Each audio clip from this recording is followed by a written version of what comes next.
राजधानी में भूमि प्रबंधन को पारदर्शी और विवाद मुक्त बनाने के लिए दिल्ली सरकार ने बड़ा कदम उठाया है।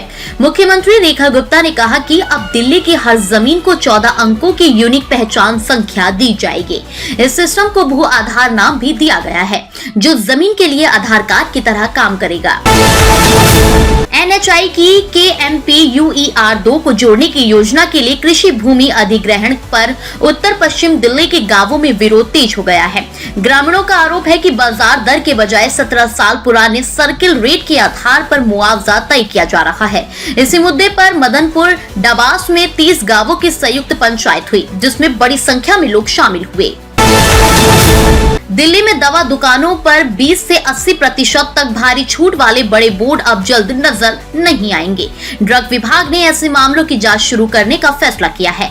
विभाग ये भी देखेगा कि डिस्काउंट के नाम पर दवाओं की गुणवत्ता से समझौता तो नहीं हो रहा। साकेत स्थित एक निजी स्कूल में छात्रों के रोल नंबर रोके जाने पर आम आदमी पार्टी ने भाजपा सरकार पर हमला बोला है।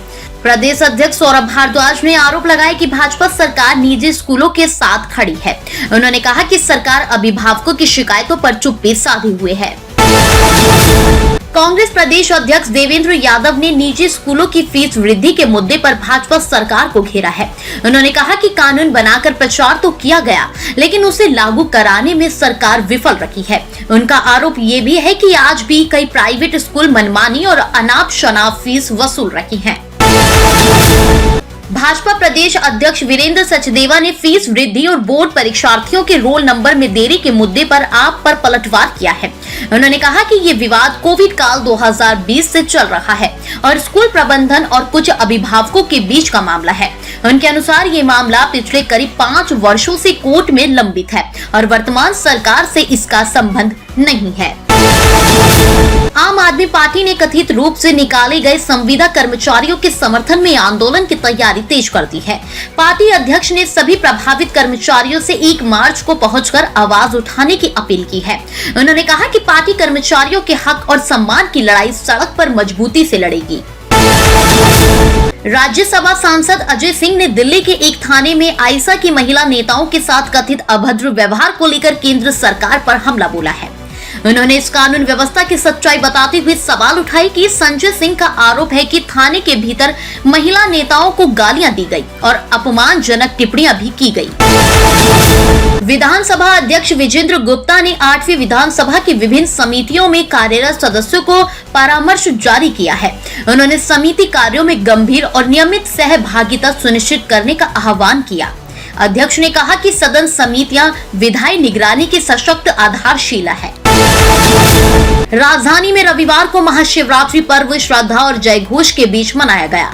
बड़ी संख्या में शिव भक्त मंदिरों में पहुंचे और शिवलिंग पर जलाभिषेक किया। कई मंदिरों में सुबह से दोपहर तक लंबी लाइनें लगी रही और श्रद्धालुओं को 1 से 2 घंटे तक भी इंतजार करना पड़ा। दिल्ली की हवा खराब श्रेणी में पहुंच गई है और CPCB के अनुसार AQI 213 दर्ज किया गया। ये हवा की खराब श्रेणी मानी जाती है। कई इलाकों में AQI 300 के पार भी दर्ज किया गया है। दिल्ली में फरवरी में ही गर्मी ने दस्तक दे दी है और दोपहर की तेज धूप से लोगों को पसीना आने लगा है। मौसम विभाग के अनुसार 16 फरवरी से एक नया पश्चिमी विक्षोभ सक्रिय होगा। इससे हिमालयी क्षेत्रों और कुछ मैदानी इलाकों में बारिश और बर्फबारी की संभावना है।